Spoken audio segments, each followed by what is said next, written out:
And now, part 4. You know, the first is he's shook, he's not going to be the same. The second is this guy is really going to light a fire under him because he's worried about his legacy. The third, the most likely scenario in my opinion, is this guy just isn't going to change at all. Nothing seems to rattle him anyway. Why would this be the first thing I to can rattle see a him? rattling submission-based fighter. I don't. Especially, it's not like he's getting drugged or dominated. I don't see this guy having a lot of psychological peaks and valleys. He seems very even keel, very easygoing, and I think he's going to respond well, bounce back. TKO, Antonio Silva, first round, under 3 minutes. Heard it here first. It's Fighting Stupid Radio. You want to talk a little bit about Gilbert Melendez and a potential lightweight Grand Prix while we're in Strikeforce Grand Prix mode here? Sure, just re-upped. Just re-upped Took his the contract. safe way out instead of going to the UFC. Well, I don't know if it's necessarily the safe way out. Like, let's look at this from Gilbert Melendez's perspective. Right now, you're a headliner. You're a main eventer in Strikeforce. Who we said He took the safe money. the safe money. You can't. He's gonna have good fights with great fighters, but he's not gonna. And he's going to be making 6 figures a fight. But he's not gonna be fighting the best lightweights in the world. You put him in there with Eddie Alvarez. That's one of the best lightweights in the world. You put him in there with Tetsuya Kawajiri. Who's to say they can't get him in the ring with Eddie Alvarez though? I'm just saying. You put him over in the UFC instead of making who did Kawajiri just lose to? Instead of making 6 figures a fight, he's going to be making somewhere in the neighborhood of 25 or 30,000 a fight plus a win bonus. You know, this isn't the sort of situation where your career is long enough that you can be making those kind of gambles. You know, if it were the sort of thing where he was Jake Shields, he cleared out his division, they need this guy, then I can see him going over to the UFC. And who's to say he doesn't go in the UFC after 3 wins? You know? I'd say he's his name value's hot right now. I don't think it's as hot as it could be, though. And I don't see... The only person I could see him fighting and building a bigger name at lightweight is Eddie Alvarez. He already beat the piss out of Shinya Aoki. This is my thinking right here. Is you got Strikeforce, right? Who is growing. That name is growing no way around it. That's going to grow. Gilbert Melendez is with it. I don't see a lot of risk for Gilbert Melendez in sticking with Strikeforce. So his name is going to grow, and then when that time comes, he's going to have a bigger cachet and bigger leverage to negotiate with. I think this was a good move on his part. We'll see. I think, aside from that Eddie Alvarez fight, what else is out there that builds his name? It's the building his name is headlining cards. That's worth the.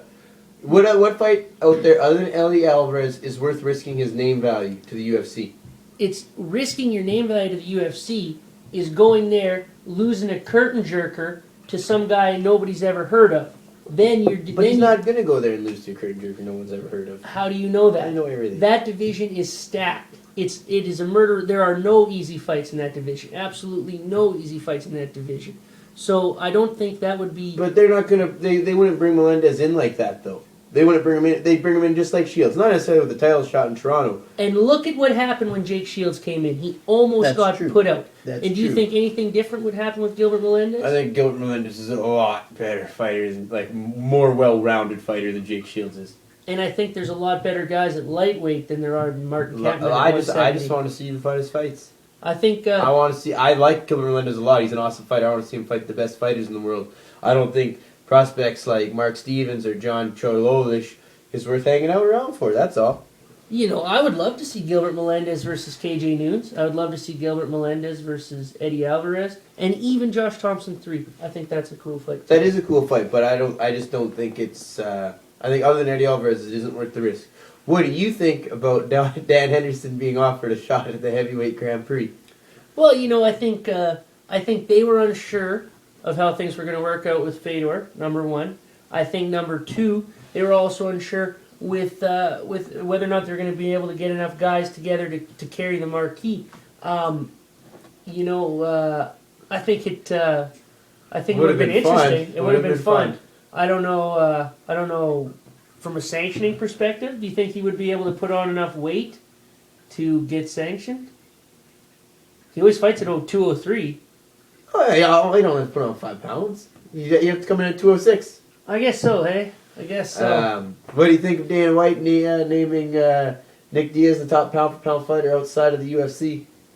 Well, I think that Mighty white of him. I think that has to do with See the what I fact did there? that he likes Nick Diaz personally. I think he likes both Diaz brothers, you know, and I think he sees probably negotiations with Nick Diaz opening up in the next, you know, year and a half. Didn't Nick Diaz just re-up for like 6 fights? He just re-upped too, but he's a guy that likes to fight every 2.5 or 3 months. So If he doesn't get suspended for a year. Exactly. What do you think of that picture of him with the AK-47? He looked right at home. He did. Guerrilla F in warfare. Yeah. Speaking of gorillas, you see Mr. Wonderful with his gun? Fei Zhao and Henderson will be a good fight. Fei Zhao and Henderson should be fun. That'll be coming up in March at the Arnold Classic from Ohio. Now, so it'll be Arlovsky-Harritonov winner versus the winner of Barnett and Rogers? That is correct. And then Those guys, jeez. And that way, actually no, that's not how it works. Is it? I thought the winner of Fedor Silva. The winner of Fedor Silva is going to face the winner of Alistair Overeem versus Fabricio Verdum. Yes. The winner of Andrei Arlovsky versus Sergei Haritonov will face the winner of Josh Barnett versus Brett Rogers. We're not sure when that card is going to go down. That's exactly what I just said. But don't pat yourself in the back or anything.